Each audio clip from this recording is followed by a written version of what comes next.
함께 기도할 때 하나님, 오늘도 이 아침에 주님 말씀 앞에 엎드리곤 합니다. 주님의 그늘 아래 엎드려 하나님 말씀을 기다리오니 우리에게 주의 뜻을 나타내시고 말씀하여 주시옵소서. 하나님 말씀의 은혜로 이 시간 충만해지는 귀한 시간이 될 수 있도록 도와주시옵소서. 이 시간 함께 하나님 말씀 듣기 전에 기도하도록 하겠습니다.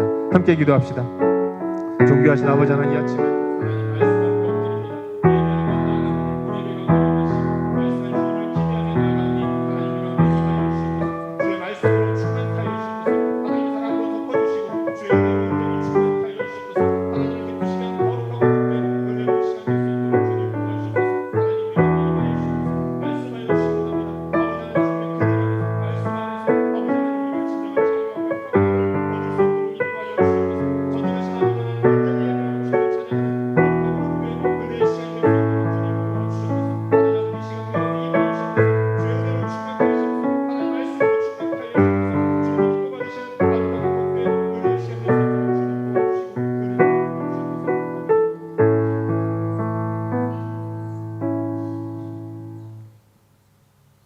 좋으신 아버지 하나님, 이 아침에도 우리가 하나님 말씀 앞에 서기로 원합니다. 말씀이라는 그늘 아래서 우리가 진정한 자유와 평안을 누릴 수 있도록 인도하여 주시옵소서. 세상 바라보지 않고 상황 바라보지 않고 오직 하나님만 예배하고 주님께만 집중하는 은혜의 시간이 될 수 있도록 역사하여 주시옵소서. 주 예수 그리스도의 이름으로 기도하옵나이다. 아멘. 반갑습니다. 반갑습니다. 반갑습니다. 우리 앞뒤좌우로 인사하도록 하죠. 이렇게 인사합시다. 한 주간도 고생 많으셨습니다. 시작. 예, 한 주간도 고생 많으셨습니다. 사실은 그런 말도 있잖아요. 열심히 일한 당신 떠나라. 떠나야 되는데 안 떠나고 이 자리에 온 것도 참 귀하다는 생각이 듭니다. 오늘 떠나십시오. 내일 주일이니까 멀리 가지 마시고요.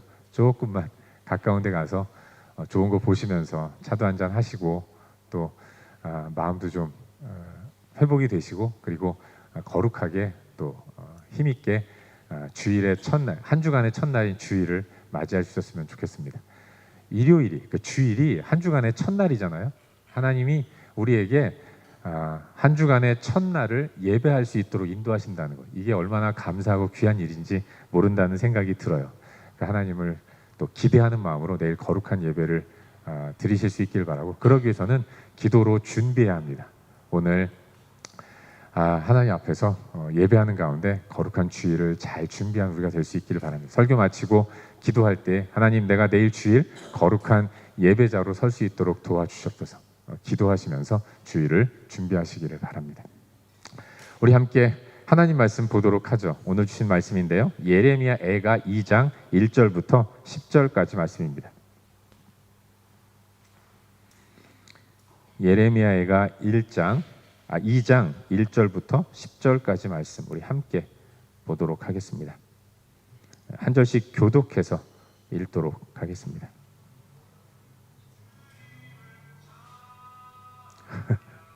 왜 갑자기 제 목소리가 이렇게 민망한 데서 들릴까요? 핸드폰 끄세요.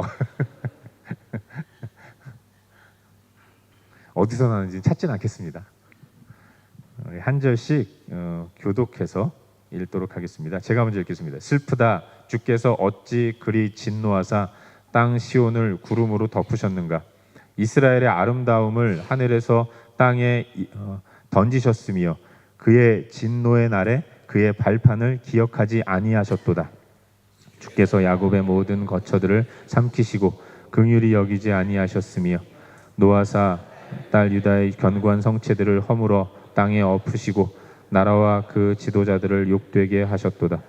맹렬한 진노로 이스라엘의 모든 뿔을 자르셨으며 원수 앞에서 그의 오른손을 뒤로 거두어 들이시고 맹렬한 불이 사방으로 불사름같이 야곱을 불사르셨도다.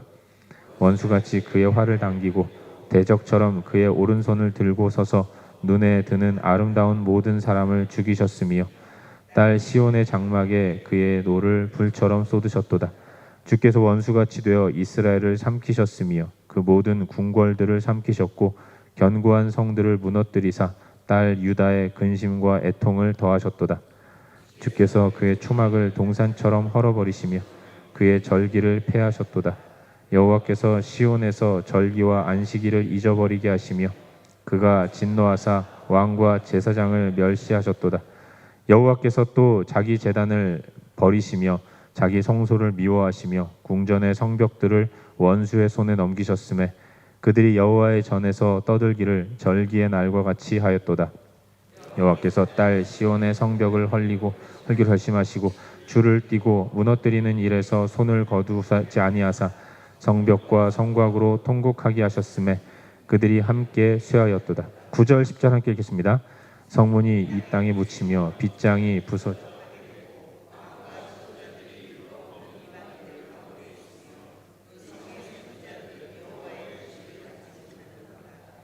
딸 시온의 장로들이 땅에 앉아 잠잠하고 띠끌을 머리에 덮어쓰고 붉은 배를 허리에 둘렀으며 예루살렘 처녀들은 머리를 땅에 숙였도다.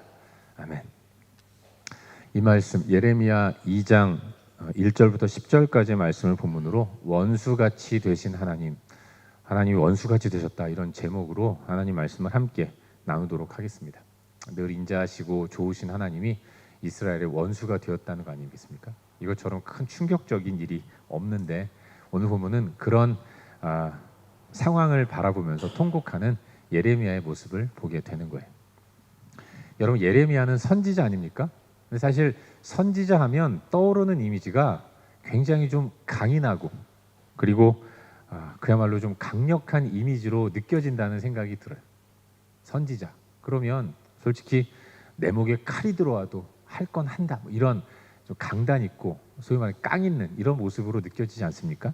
어떤 어려움과 시련이 찾아온다고 하더라도 꺾이지 않고 올곧게 말씀만을 전하는 사람, 세상의 그 어떤 권세자와 힘 있는 자 앞에서도 주눅들지 않고 당당하게 할 말 다 하는 사람, 그런 사람이 선지자로 우리는 느껴지는 거죠. 그래서 선지자는 굉장히 강하고 찔러도 피 한 방울 나오지 않을 것 같은 그런 굉장히 냉철한 사람으로 느껴지는 게 사실이에요. 근데 사실 성경을 읽어보면 선지자도 사람이다라는 것들을 종종 느끼게 하는 내용들이 많이 나옵니다. 선지자도 어느 때는 우리와 별반 다를 바 없이 낙심하고 절망하는 가운데 널브러져 있는 그런 모습을 보이는 사람들도 많이 나오는 거죠. 심지어는 하나님의 뜻을 믿지 못해서 그래서 자기 생각대로 움직이다가 큰 낭패를 보는 사람들도 있다는 겁니다. 요나 같은 사람. 그런가 하면 엘리야 같은 사람은 그 이세벨의 그 살해 위협에 겁이 나고 두려워서 열심히 도망갔다가 또 로뎀나무 그늘 아래서 나 좀 죽여주십시오 하면서 큰 낙심과 절망 가운데 빠져있는 모습을 보이는 경우도 있는 거죠. 선지자라고 우리와 별반 다르지 않은 사람이라는 것을 느끼게 되는 거예요. 예레미야 선지자도 마찬가지라는 것입니다. 여러분, 예레미야는 무엇보다도 눈물을 흘린 사람 아니겠습니까? 혼자 숨어서 혼자 온 게 아니라 슬픔을 가지고 노래까지 불렀다는 거예요. 그게 요즘 우리가 묵상하고 있는 본문 예레미야 애가의 내용 아니겠습니까? 애가 슬프래, 슬픔의 노래를 지어서 불렀던 사람, 그 사람이 예레미야 선지자인 거예요. 눈물과 선지자는 이미지상 겹쳐지지 않을 것 같은데 그럼에도 불구하고 선지자는 앞에서는 열심히 담대하게 뭐 감옥에 가둬도 또 살해 위협을 해도 두들겨 맞아도 당당하게 하나님의 말씀을 전했지만 뒤에서는 이렇게 안타까움을 가지고 눈물을 흘리는 연약한 모습을 보이기도 했다는 것을 알 수 있는 거예요. 여러분, 유다가 멸망을 당했습니다. BC 586년 유다의 왕 시드기야 11년에 바벨론의 대대적인 공격을 막아내지 못하고 약 2년 만에 성벽이 무너지고 그리고 성이 바벨론에 의해서 함락이 되었어요. 유다가 멸망하니까 숱하게 많은 사람들이 바벨론의 포로로 끌려갔습니다. 그때 끌려간 사람들, 그들은 다 지식인들이었어요. 능력 있고 영향력 있는 사람이었습니다. 국가의 미래를 책임질 만한 실력이 있는 사람들, 그런 사람들이 다 바벨론의 포로로 끌려가게 되었던 거죠. 여러분, 바벨론에서 예루살렘에서 바벨론까지는 몇천 킬로 되는 먼 길인데 약 3년에 걸쳐서 계속 질질 끌려가는 이런 비참한 신세가 되었죠. 그 귀한 인재들이 바벨론의 포로로 끌려가면서 3년 동안 계속 걸어서 질질 끌려가면서 어떤 사람들은 포로로 끌려가는 중에 죽은 사람들도 숱하게 있었다는 겁니다. 여러분, 이 바벨론이 굉장히 지능적이에요. 굉장히 교활하고 악랄한데 반란을 도모하고 실행할 만한 사람들만 쏙쏙 뽑아서 바벨론의 포로로 끌려갔다는 겁니다. 끌려가다가 죽어도 상관없잖아요. 그러면 더 이상 유다 땅은 독립을 못하는 거니까. 유다의 미래를 완전히 없애버리는 정책을 편 겁니다. 굉장히 무서운 사람들이 바벨론 사람들이었다는 것을 알 수 있는 거예요. 근데 여러분, 사실 이것보다 더 충격적인 게 있어요. 유다의 모든 사람들이 포로로 끌려간 거예요. 이것보다 더 충격적인 것은 성전이 털렸다는 겁니다. 바벨론이 유다를 멸망시키면서 성전을 완전히 무너뜨렸다는 거예요. 성전의 집기들, 성전의 기물들, 무엇보다도 성전 자체가 완전히 무너져 내렸다는 거 아니겠습니까? 이게 유다 백성들에게는 엄청나게 커다란 충격이었던 거예요. 여러분, 유대인들은 성전 불패 신화가 있었어요. 그들 마음 가운데는 과연 성전은 무너질까? 결코 그렇지 않다는 생각을 가지고 있었던 겁니다. 유다는 결코 멸망하지 않는다는 생각을 하고 있었던 거예요. 그들이 그런 생각을 갖고 있었던 근거가 뭔가? 유다 땅에는 예루살렘 성전이 있었기 때문에 그렇다는 것입니다. 여러분, 성전은 하나님의 집이잖아요. 하박국 선지자의 선포처럼 오직 여호와는 그 성전에 계시니, 하나님은 성전에 계신 것입니다. 성전에 계신 하나님은 온 땅과 우주와 만물 가운데 크신 분이에요. 온 땅의 주이신 겁니다. 전능하신 능력으로 과거에 이집트, 애굽을 10가지의 재앙으로 무찌르신 분이에요. 요단강을 둘로 가르신 분이시고 그 온 땅을 다 차지하게 하신 분이라는 것입니다. 40년 동안 자기 백성을 광야에서 한 번도 굶주리지 않게 하셨고 한 번도 목마르지 않게 하신 분이었다는 겁니다. 그 전능하신 여호와 하나님이 계신 하나님의 집인 성전이 예루살렘 땅 가운데 있다는 거예요. 그렇기 때문에 그 어떤 이방인의 공격 앞에서도 성전은 결코 무너지지 않는다는 겁니다. 왜냐하면 하나님이 온 땅의 주이시고 온 열방 가운데 가장 큰 분이기 때문에 그런 거예요. 유대인들은 내가 조금 잘못해도, 내가 조금 범죄해도, 내가 조금 엇나가도 그래도 우리는 하나님이 계신 성전 안에 있기 때문에, 성전이 있는 예루살렘 땅이기 때문에 이 땅은 결코 멸망하지 않을 것이다. 이런 생각을 가지고 있었던 겁니다. 그래서 항상 우리는 괜찮아. 성전이 우리 땅 안에 있는 한 결코 우리는 어떤 열방의 나라들도 우리를 삼키지 못할 거야. 이런 신화들을 마음 가운데 갖고 있었던 거예요. 그런데 어떻게 됐습니까? 그런 유다가 멸망을 당한 겁니다. 성전이 있는 예루살렘 성벽이 무너졌고 성벽이라는 보호막이 걷어지니까 성전 또한 그냥 건물이었다는 것입니다. 불타는 건물, 털릴 수 있는 건물, 무너질 수 있는 건물이라는 것을 유대인들이 바라보면서, 그러면서 이스라엘 백성들은 커다란 충격 가운데 휩싸인 거예요.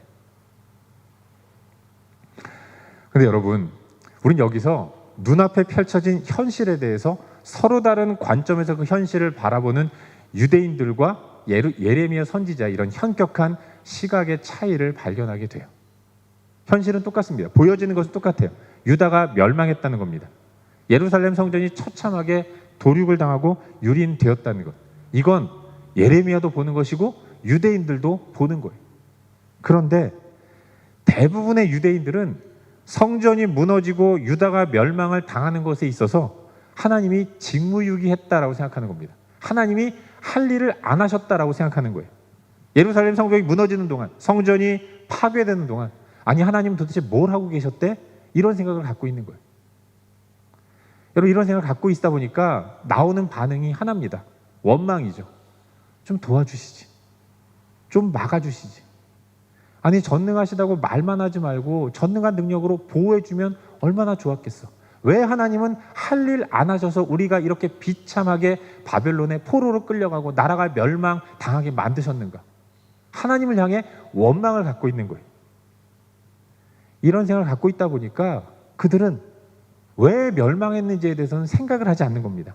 그냥 이렇게 비참하게 사는 것이 하나님이 당신 할 일 안 하셨기 때문에 벌어진 일이라고만 생각을 하는 거죠. 하나님이 자기 일만 잘하셨다면 우린 이렇게 멸망당하지 않을 텐데, 우린 이렇게 고통 가운데 있지 않을 텐데, 이런 생각으로 원인을 분석하려고 하지 않고 계속해서 하나님만 원망하는 모습을 보였던 거예요. 그게 유다의 멸망이라는 현실을 바라보면서 가졌던 유대인들, 대부분의 유대인들의 생각이었다는 거예요. 근데 예레미야는 어떻습니까? 똑같이 유다의 멸망을 목격하면서도 그럼에도 불구하고 예레미야는 유대인들과는 다른 생각을 가졌어요. 유대인들은 이 처참한 현실을 바라보면서 하나님을 방관자로 여겼습니다. 근데 예레미야는 하나님을 공격하는 분, 멸망을 시키는 분, 주체자로 인식하고 있는 거예요. 이 모든 상황들은 다 하나님이 만드셨다는 것을 깨닫고 그 상황들을 직시하고 있는 예레미야의 모습을 발견하게 되는 거죠. 여러분, 오늘 묵상하는 본문이 10절 아닙니까? 1절부터 10절까지인데 이 10절밖에 안 되는 이 본문 가운데서 계속해서 반복적으로 나오는 단어가 있어요. 그게 뭘까요? 주께서라는 단어가 계속 나옵니다. 1절, 슬프다 주께서 어찌 그리 진노하사. 2절, 주께서 야곱의 모든 거처를 삼키셨다. 5절 보십시오. 주께서 원수같이 되어 이스라엘을 삼키셨으며. 6절도 주께서, 7절도 여호와께서, 8절 여호와께서 딸 시온의 성벽을 헐기로 결심하시고. 주께서, 여호와께서, 하나님이 그렇게 하셨다는 겁니다. 하나님이 진노하셨고 하나님이 야곱의 모든 거처를 삼키셨어요. 하나님이 이스라엘을 원수같이 여기셨고 그래서 이스라엘을 삼키셨다는 겁니다. 계속해서 여호와께서, 하나님께서 시온의 성벽을 헐기로 결심하셨고 그렇게 행하셨다는 거예요. 거의 모든 구절에서 다 주께서라는 단어가 나오는 겁니다. 하나님이 하셨다는 거죠. 이 외 구절들도 묵상하다 보면 모든 주체가 다 하나님이라는 것들을 발견하게 되는 거예요. 다시 말해서 지금 현재 예레미야가 목격하고 있는 현실, 유다가 바라보고 있는 모든 현실의 진정한 행위자는 하나님이었다는 것을 예레미야는 발견하고 있는 거예요. 여러분, 현재 무너진 예루살렘과 유다, 이렇게 무너지게 하신 주체가 예레미야는 바벨론으로 보는 것이 아니라 하나님으로 보는 거예요. 하나님이 방관하신 게 아니라 직접 행하셨다고, 유다를 멸망시킨 분은 하나님이었다고 선포하고 있는 겁니다. 여러분, 하나님이 유다를 멸망시키셨어요. 그러면 생각나는 게 뭐겠습니까? 왜 그러셨을까? 아니, 하나님이 멀쩡히 있는 유다를 멸망시켰다면 하나님은 무슨 생각으로 유다를 멸망시켰을까? 왜 그러셨을까? 도대체 왜 하나님이 택하신 우리 이스라엘을 바벨론의 손에 넘기셨을까? 이런 생각을 하게 되는 거 아니겠습니까? 거기서 찾게 되는 것이 죄예요. 어제 묵상한 본문 예레미야 1장 18절 말씀을 함께 한번 읽어보도록 하겠습니다. 본문 앞부분에 있는 예레미야 1장 18절 말씀 우리 함께 읽겠습니다. 시작. 여호와는 의로우시도다. 그러나 내가 그의 명령을 거역하였도다. 너희 모든 백성들아, 내 말을 듣고 내 고통을 볼지어다. 나의 처녀들과 나의 청년들이 사로잡혀 갔도다. 아멘. 예레미야는 생각하는 겁니다. 그의 원인의 분석은 하나님이 모든 일들을 행하셨다는 거예요. 왜 행하셨는가? 죄 때문이라는 거죠. 내가 지금 고통 중에 있는 이유, 우리의 청년들과 우리의 처녀들이 다 사로잡혀간 이유, 내가 이렇게 애를 태우고 내 마음이 상하고 탄식하는 이유, 그게 다 내가 그의 명령을 거역하였도다. 이스라엘이, 유다가 하나님의 명령을 거역했기 때문이라는 거예요. 하나님 앞에서의 범죄가 하나님을 나의 원수, 나의 대적자로 만들어 버렸다라고 고백하는 겁니다. 전에는 그토록 사랑했던 하나님과 나의 관계가 나의 범죄로 인해서 이제는 하나님이 나의 원수가 되었다는 거예요. 전에는 안아주셨던 하나님이 이번에는 채찍을 들고 나를 때리시는 겁니다. 이유가 뭔가? 내가 그의 명령을 거역하였도다. 전에는 그토록 자비와 긍휼을 베푸신 하나님, 전에는 선지자를 보내셔서 그토록 간곡하게 설득하셨던 하나님, 조금만 잘하면 참 잘했다 칭찬하시던 하나님, 엇나가면 안 돼, 돌아와, 이렇게 애타게 부르셨던 하나님. 그런데 지금은 그 하나님이 완전히 태도를 돌변하셨어요. 심판의 주체자가 되셨습니다. 용서 없고 가차 없는 냉정한 분으로 완전히 돌변하신 이유가 뭔가? 그게 바로 이스라엘의 범죄, 유다의 죄 때문이었다는 것을 예레미야는 고백하고 있는 거죠. 그래서 예레미야는 눈물을 흘리는 거예요.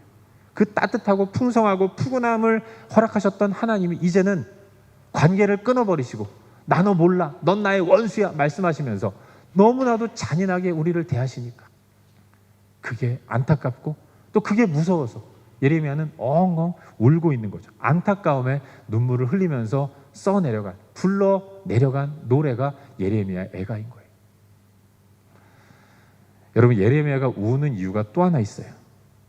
그건 이걸 다 같이 깨닫고 하나님 앞에 엎드리는 가운데 돌이켜야 할 이스라엘 백성들인데 이제 무너져 내린 유다를 바라보면서 통안의 마음을 가지고 회개하면서 엎드려야 할 이스라엘 백성들인데 그런데도 여전히 그들은 정신을 못 차리고 있는 겁니다.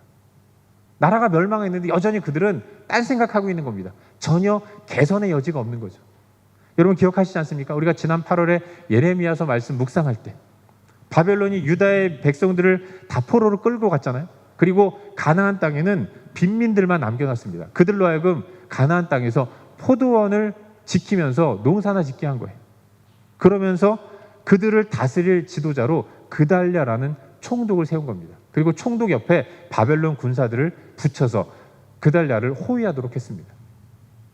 그런데 나라가 혼란스러울 때 일찌감치 먼 이웃 나라로 도망갔던 왕족 중에 한 사람이 이스마엘이라는 사람이 자기 측근 몇 명을 데리고 그달랴를 찾아와요. 그리고 제안합니다. 우리 당신과 내가, 총독인 당신과 왕족인 내가 힘을 합쳐서 유다를 재건하고 독립을 이루자. 내가 왕이 되고 너는 이 독립전쟁에 승리함으로써 나의 최측근이 될 것이다. 이러면서 독립전쟁 제안을 하죠.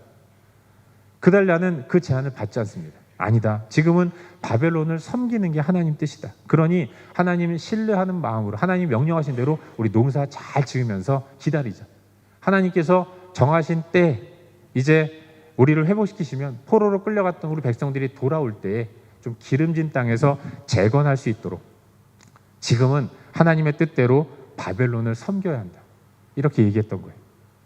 그러자 이스마엘은 자기 측근들과 함께 이 그달랴를 죽입니다. 그달랴 옆에 있던 그달랴의 이 호위 무사들인 바벨론 군사들도 다 죽이고 그리고 자기는 딴 나라로 도망을 가는 거예요. 놀란 유다 백성들, 그들은 이 일로 인해서 바벨론, 이걸 빌미로 또다시 지난번처럼 대대적으로 가나안 땅에 군사를 데리고 침공해서 또다시 괴롭힐까 걱정이 되는 겁니다. 이 걱정 앞에서 나라가 멸망을 목격했다면 우리를 도우실 분은 하나님밖에 없습니다 고백하면서 하나님 앞에 엎드려야 하는데 그들이 어떻게 합니까? 도망을 가요. 어디로 도망가요? 애굽으로 도망가는 겁니다. 여러분, 이스라엘 백성들에게 하나님 앞에서 애굽은 세상을 대표하는 거예요. 그들은 여전히 이렇게 처참하게 무너졌지만 여전히 문제 생기면 또 인간적인 방법만 구하는 겁니다. 애굽으로 도망갈 생각, 다른 나라로 도망갈 생각. 그냥 그 자리에서 엎드려 하나님 앞에 회개하며 문제를 풀어나갈 생각은 하지 않고 야 큰일 났다. 이제 우리 어떻게 할까? 애굽으로 도망가겠다. 애굽은 땅이 크잖아. 우리가 어디 도망가서 숨어도 우리를 찾지 못할 거야. 이러면서 끊임없이 마지막까지 인간적인 방법만 동원하는 그런 유다 백성들의 모습을 볼 수 있는 거죠. 유다가 이런 모습을 가지고 아직까지 정신 차리지 못한 이런 모습을 보이는 겁니다. 그래서 예레미야는 눈물을 흘리는 거죠.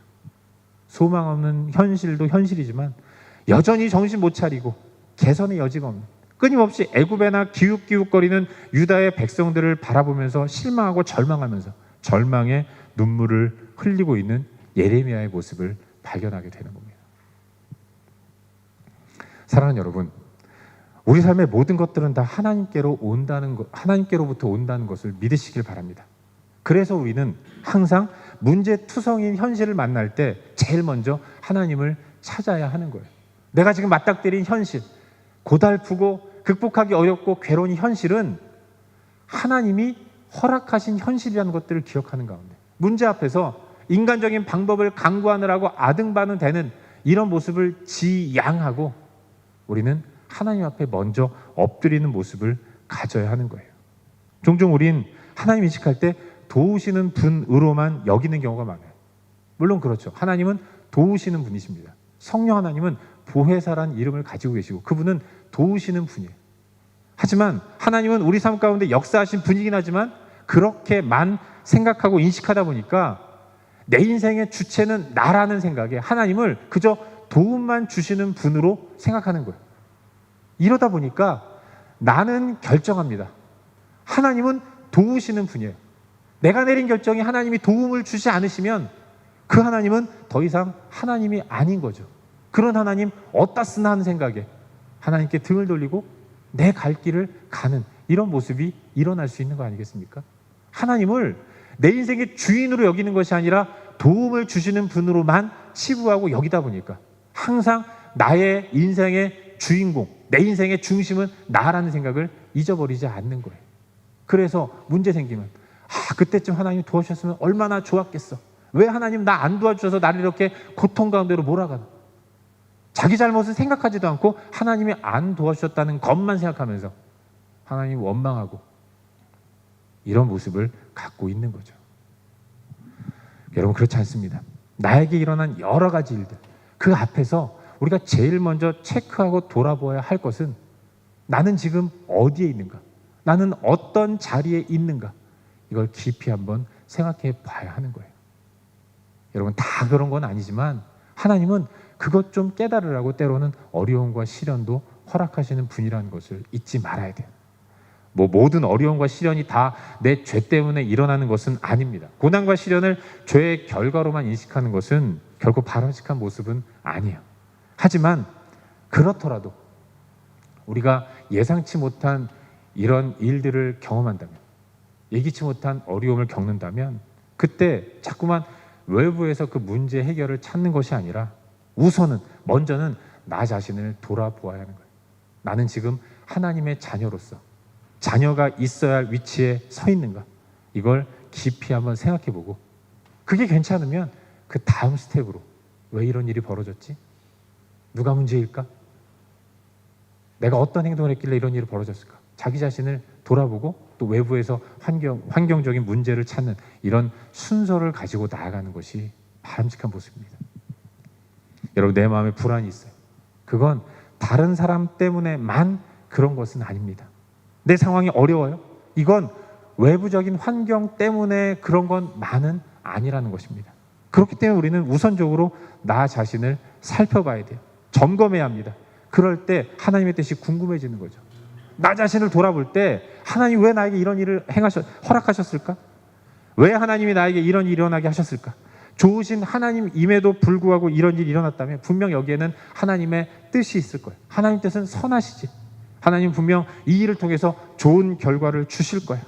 그러려고 이 어려움을 허락하신 걸 거야. 그러는 가운데 우리는 버티는 힘이 생기는 겁니다. 기다릴 수 있는 인내가 여기서부터 시작되는 거예요. 그래서 항상 우리는 우리 자신을 먼저 돌아보는 모습이 있어야 한다는 사실을 믿으시기를 바랍니다. 바라기는 언제나 하나님을 신뢰하는 우리 모두가 될 수 있기를 주의 이름으로 축원합니다. 그리고 하나님과의 관계를 묵상하고 생각하면서 먼저 하나님과 관계를 점검하고 그 후에 눈에 보이는 현실을 바라보는 이런 영적인 실력을 갖출 수 있기를 바랍니다. 순서를 바꾸는 것이 아니라 먼저 하나님을 묵상하고 그리고 나서 눈에 보이는 현실을 바라보는 모습이 필요한 거예요. 제가 자주 되뇌이는 있는 그 문구가 하나 있는데 그건 먼저 하나님이라는 문구입니다. 먼저 하나님, 먼저 하나님. 나 자신을 돌아보고 하나님과 나의 관계는 어떤가? 이걸 깊이 생각하고 그렇게 먼저 하나님의 삶을 사는 저와 여러분, 우리 모두가 될 수 있기를 주의 이름으로 축원합니다.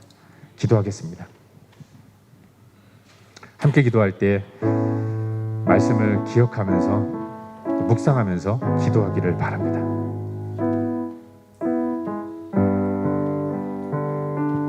사랑하는 여러분, 뭐가 문제일까요? 우선은 나를 돌아봐야 됩니다. 그리고 그 가운데서 하나님께 맡기는 모습이 필요해요. 남의 문제라면 하나님께 맡기기가 힘들어요. 나도 아닌데, 내 일도 아닌데 그 사람 일을 내가 왜 하나님께 맡깁니까? 그러니까 문제 해결되지 않는 거죠. 내 문제라고 인식될 때 나는 그 일을 행할 수 없으니까, 나는 그 문제를 풀어나갈 능력과 실력이 없으니까, 그래서 하나님께 맡기게 되는 거예요. 하나님께 맡기면 하나님이 행하십니다. 하나님이 해결하세요. 하나님이 해결하시면 놀라운 결과가 일어나게 되는 거죠. 그래서 우리는 하나님을 바라보아야 하고 하나님을 의지하며 나아가야 합니다. 이 시간 기도할 때 하나님, 내가 먼저 하나님의 이 생각을 잃지 않을 수 있도록 도와주시옵소서. 먼저 하나님을 바라보게 하시고 먼저 하나님과의 관계를 점검하게 인도하시고 그 이후에 눈에 보이는 현실에 주목할 수 있도록 은혜를 베풀어 주시옵소서. 이런 영적인 실력을 갖는 나 자신이 될 수 있도록 도와주시옵소서. 이 시간 함께 말씀 기억하면서 기도하며 나아가겠습니다. 함께 기도합시다.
우리 시간 기도할 때 내일 거룩한 주일 예배를 위해 기도하기를 바랍니다. 사랑하는 여러분, 하나님 우리의 아버지예요. 부모는 자녀들이 한 자리에 모이는 것을 기뻐합니다. 그리고 함께 어우러져서 즐거워하고 기뻐하고 떡을 떼고 교제하고 그걸 바라보면서 즐거워해요. 우리 하나님이 그와 같은 분이십니다. 주의 백성들을 모으세요. 그리고 예배하도록 명령하셨습니다. 주일의 예배를 통해서 회복된 자들만이 땅에서의 세상에서의 삶을 성공적으로 살아갈 수 있습니다. 우리가 이렇게 연약한 것을 살아가는 이유가 있다면 그건 어쩌면 우리 예배가 무너졌기 때문일지도 몰라요. 그래서 우리는 먼저 예배를 회복해야 합니다. 거룩한 주일에 하나님 우리를 부르세요. 어떠한 우선순위도 주일 예배를 능가할 수 없습니다. 이 시간 기도할 때 하나님, 모든 주의 백성들이 다 주님 앞에 나와서 하나님을 예배할 수 있도록 은혜를 베풀어 주시옵소서. 주일에 주시는 은혜로 새 힘을 얻게 하시고 능력 있게 하여 주시옵소서. 이 시간 거룩한 주일 예배를 위해서 함께 기도하기를 원합니다. 어린 아이들로부터 모든 어른에게까지 진정한 예배자로 온전히 서서 하나님을 예배할 수 있도록 은혜를 베풀어 주시옵소서. 이 시간 거룩한 주일 예배를 축복하면서 함께 기도하겠습니다. 함께 기도합시다. 존귀하신 아버지 하나님, 이 시간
또 기도할 때 우리의 중보가 필요한 영역들 기억하면서 기도하시길 바랍니다. 여러분, 교회를 위해 기도합시다. 하나님의 교회가 이 마지막 시대에 하나님의 뜻을 이루는 우리는 교회가 될 수 있도록 위해서 기도하시기를 바라요. 믿지 않는 자들이 우리는 교회를 통해서 주 앞으로 돌아오는 역사가 일어나게 하시고, 낙심한 자들이 예배하는 가운데 회복을 경험할 수 있도록 기도하시기를 바라요. 우리는 교회가 주님 오신 그날까지 이 사명 잘 감당할 수 있도록 위해서 기도하시길 바랍니다. 또한 우리 12학년 학생들 축복하면서 기도하기를 바라요. 시험을 이제 시작한 친구도 있고 이제 시작할 친구들도 있는데 하나님, 이 모든 과정들을 통해서 하나님의 인도를 받는 학생들 될 수 있도록 도와주시옵소서. 좋은 결과를 얻는 것 이전에 살아계신 하나님을 체험하는 기간이 될 수 있도록 도와달라고 우리 12학년 어린 자녀들을 축복하면서 함께 기도하시고 좋은 컨디션으로 시험을 잘 치를 수 있도록 위해서도 기도하시길 바랍니다. 환우들을 축복하면서 기도합시다. 질병으로 고통받는 자들 주님 기억하시고 그 병상 가운데 찾아가시고 회복을 허락하여 달라고, 온전한 치유가 나타날 수 있도록 도와달라고 우리 환우들을 위해서 기도하시길 바랍니다. 선교사님도 축복하며 기도합시다. 이현수 선교사님, 또 김창흥 선교사님, 이기수 선교사님, 그리고 한정호 선교사님, 또 김종규 선교사님, 그 음광민 선교사님, 하나님 함께 하시고 그 모든 사역지 가운데 기름 부어주시며 사역을 감당할 수 있도록 은혜를 베풀어 달라고 기도하시고, 눈물이 나고 힘들고 괴로울 때마다 하나님이 위로하여 주시옵소서. 위에서 선교사님들 축복하면서 기도하시고, 또 호주 땅과 우리 조국 대한민국을 위해서도 간절히 기도하고, 그리고 각자 개인적인 기도 제목 가지고 기도하시다가 일상의 삶의 자리로 나아가도록 하겠습니다. 함께 기도합시다.